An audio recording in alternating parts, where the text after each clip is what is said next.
Okay.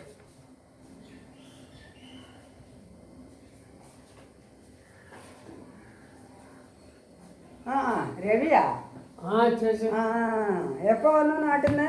ഞാൻ 2-3 ദിവസമായി വന്നതേ. ആ ഇവിടെ ഒരു കമ്പനി ഇന്റർവ്യൂ ആ പിന്നെ അത് നോക്കിയിട്ട് പോകാൻ വേണ്ടിയിട്ട് വന്നതാ. ഇന്റർവ്യൂവിന് വിളിച്ചിട്ടുണ്ടായിരുന്നു. ആ അപ്പോൾ ആ കമ്പനിയിലെ അഡ്രസ്സ് ചോദിച്ചു. ചേച്ചിയുടെ അഡ്രസ്സ് ചോദിക്കുമ്പോൾ അവരിങ്ങനെ റൂട്ട് പറഞ്ഞു കൊടുത്തു. അപ്പം ഞാൻ ചേച്ചി കണ്ടിട്ട് പോവാണ് വന്നതാ. നന്നായി നന്നായി. അപ്പോൾ പിന്നെ എന്തൊക്കെയാ നാട്ടില്? ഓക്കെ ചേച്ചി, എല്ലാം സുഖമാണ്. ചേച്ചി സുഖമല്ലേ? സുഖം തന്നെ. കാപ്പി കുടിച്ചോ? ആ ഇപ്പോൾ കാപ്പി കൊടുത്തു. ആ ശരി, ഞാൻ കുടിച്ചതാ. ശരി ശരി. പിന്നെ എന്താണ് ഇന്റർവ്യൂ? അതിന് 3 മണിക്ക് ഉണ്ട്. ശരി ശരി. അപ്പോൾ അത് കഴിഞ്ഞിട്ട് ഇന്ന് രാത്രി ഞാൻ പോകും. ചേച്ചി തെറ്റിദ്ധരിക്കരുത്. ഒരു ചെറിയ കാറാണ്, കുറച്ച് പൈസ കുറവാ. രണ്ടിടത്തിൽ ട്രെയിനിൽ പോകണം. ഒരു 500 രൂപ കിട്ടും. ഒരു 500 റുപ്പീസ് കിട്ടിയാൽ കൊള്ളാം. 500 രൂപ ഉണ്ടാവോ അറിയില്ല, നോക്കട്ടെ.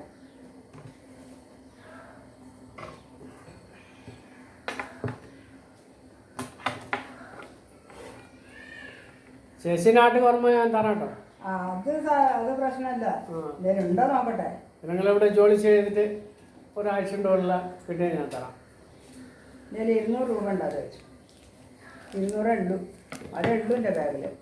ഒരു 500 രൂപ കിട്ടിയാൽ കൊള്ളാമെന്ന്. ഇല്ല, 500 ഇല്ലല്ലോ. ഞാൻ അതെൻ്റെ ബാഗിലുണ്ട്.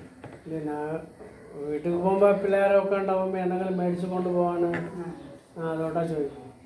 ഇല്ല ഇല്ല രവിൻ്റെ അടുത്ത്, അതുകൊണ്ടാണ്. ഇല്ല, ഞങ്ങളുടെ ഇവിടെ വർക്ക് ചെയ്യുന്നുള്ള ആൾക്കാർ, അവരോട് എന്തെങ്കിലും മേടിച്ചിട്ട് കൊടുക്കും. ഓ, അങ്ങനെയൊന്നും എനിക്ക് ചോദിക്കാൻ പറ്റില്ല. ഞാനിപ്പോൾ പുതിയതായിട്ട് ട്രാൻസ്ഫർ ആയിട്ട് വന്ന ആളല്ലേ, അങ്ങനെയൊന്നും ചോദിക്കാൻ പറ്റില്ല എനിക്ക്. ചേച്ചി എങ്ങനെ ഒരു അഡ്ജസ്റ്റ് ചെയ്തിട്ട് മേടിച്ച് കൊടുക്കും? എങ്ങനെ അഡ്ജസ്റ്റ് ചെയ്യുന്നത്? ഞാൻ എൻ്റെ ബാഗിലുള്ള ഞാൻ തിരിച്ചു പോകുമ്പോൾ ഓട്ടോന് കാശില്ല എൻ്റെ അടുത്ത്. അത് ഹോസ്റ്റലിൽ പോയിട്ട് വേണം കൊടുക്കാൻ.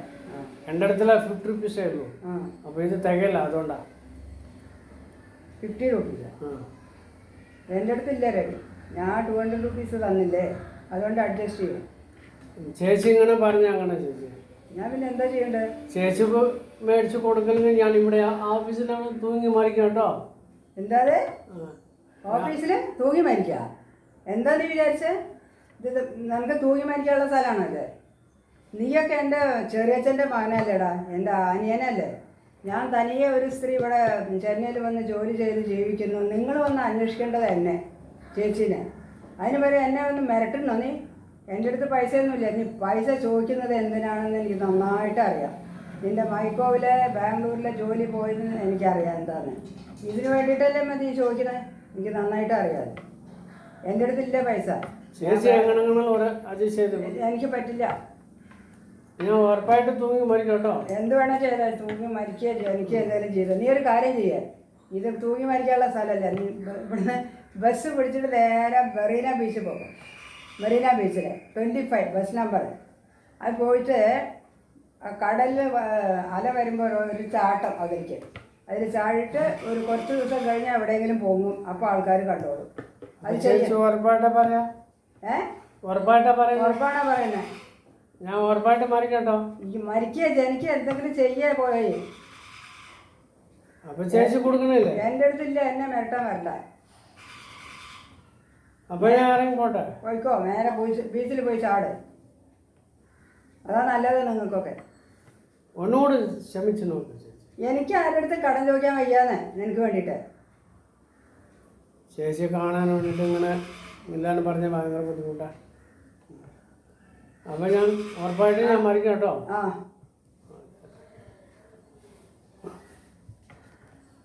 എന്തൊരു തലവേദന അപ്പോൾ ഇതല്ല, ഓഫീസിൽ വന്ന് സ്വയം തരാതെ.